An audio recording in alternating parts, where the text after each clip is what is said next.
ഒരു മിഠായിയുടെ ഫാൻസ് ആരെങ്കിലും ഉണ്ടോ ഇവിടെ? ഞാനിതിൻ്റെ ഒരു കട്ട ഫാനാണ് കേട്ടോ. അപ്പോൾ രണ്ടും കൽപ്പിച്ച് ഞാനത് വീട്ടിലുണ്ടാക്കി നോക്കാമെന്ന് വിചാരിച്ചു. നല്ല പെർഫെക്റ്റ് ആയിട്ട് നമുക്ക് കിട്ടുന്നുണ്ട് കേട്ടോ. അതുപോലെ ഉണ്ടാക്കിയെടുത്താൽ അപ്പോൾ അതെങ്ങനെയാണെന്ന് നോക്കാം. ആദ്യം നമുക്ക് 1 കപ്പ് കടലമാവ് എടുക്കാം. അതൊരു ബൗളിലേക്ക് ഇട്ട് കൊടുക്കാം. അതിലേക്ക് ഒരു 1/4 കപ്പ് അരിപ്പൊടി ചേർത്ത് കൊടുക്കാം. പിന്നെ വേണ്ടത് ഒരു 1/4 ടീസ്പൂണ് മഞ്ഞൾപ്പൊടി, 1/4 ടീസ്പൂണ് ഉപ്പ്.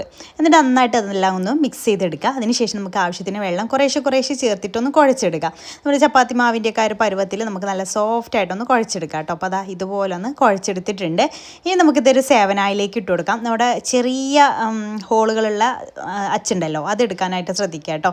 പിന്നെ നമുക്ക് ഓയിൽ വേണം ഇത് പൊരിച്ചെടുക്കാൻ വേണ്ടിയിട്ട്. ഓയിലൊന്ന് വെച്ച് ചൂടായതിന് ശേഷം ഒരു മീഡിയം ഫ്ലെയിമിലേക്ക് ഇട്ട് കൊടുക്കട്ടെ. ഹൈ ഫ്ലെയിമിൽ ഇട്ട് കൊടുക്കരുത്, പെട്ടെന്ന് കരിഞ്ഞു പോകും. ഇതുപോലെ റൗണ്ടിൽ അങ്ങ് ചുറ്റിച്ച് കൊടുക്കുക.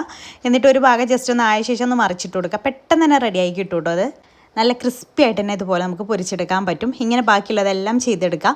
ഒരു എത്രയാണോ നമ്മുടെ പാനിൻ്റെ സൈസ് അതിനനുസരിച്ച് നമുക്ക് 8-10 എണ്ണമൊക്കെ കിട്ടും കേട്ടോ. അപ്പോൾ ഇതുപോലെ എല്ലാം ചെയ്തെടുത്തിട്ടുണ്ടെങ്കിൽ നമുക്ക് കൈ വെച്ചിട്ട് ഇതുപോലെ ഒന്ന് പൊടിച്ചെടുക്കാം. ഒരു ചെറിയ രീതിയിൽ കട്ട് ചെയ്യുന്ന രീതിയിലൊന്ന് പൊടിച്ചെടുക്കാം.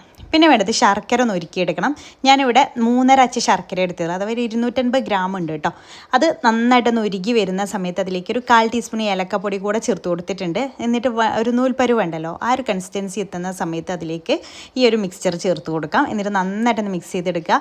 ഇനി നമുക്ക് ഫ്ലെയിം ഓഫ് ചെയ്യട്ടെ, അല്ലെങ്കിൽ ചെറിയ തീയിൽ വേണം ഇട്ട് കൊടുക്കാം. കരിഞ്ഞു പോകരുത് കേട്ടോ ശർക്കരപ്പാനിയുടെ ആ ഒരു കൺസിസ്റ്റൻസി പ്രത്യേകം ശ്രദ്ധിക്കണം. 1 സ്ട്രിങ് കൺസിസ്റ്റൻസി ആയ ഉടനെ തന്നെ അതിലേക്ക് ഇത് ഇട്ട് കൊടുക്കണം. ഉടനെ തന്നെ നന്നായിട്ട് മിക്സ് ചെയ്യുക. എന്നിട്ട് ബട്ടറോ നെയ്യോ പുരട്ടിയിട്ടുള്ള ഒരു പ്ലേറ്റിലേക്ക് ഇതുപോലെ മാറ്റി കൊടുക്കുക. എന്നിട്ട് നന്നായിട്ടൊന്ന് പ്രസ് ചെയ്ത് അമർത്തി കൊടുക്കുക. അല്ലെങ്കിൽ ഇതുപോലെ ഒരു റോളർ വെച്ചിട്ട് റോൾ ചെയ്ത് കൊടുത്താലും മതി. എന്നിട്ട് ജസ്റ്റ് ഒന്ന് ചൂടാറിയ ശേഷം, ഫുള്ളായിട്ട് ചൂടാറാൻ നിൽക്കരുത്. എന്നിട്ട് ഇതുപോലെ ഒന്ന് കട്ട് ചെയ്ത് വെച്ച് കൊടുക്കുക. അല്ലെങ്കിൽ കുറച്ച് കഴിഞ്ഞാൽ പിന്നെ നമുക്ക് കട്ട് ചെയ്യാൻ പറ്റില്ല. അപ്പോൾ ഇതുപോലെ സ്ക്വയറിലൊന്ന് കട്ട് ചെയ്ത് മാറ്റി വെച്ചിട്ടുണ്ട്.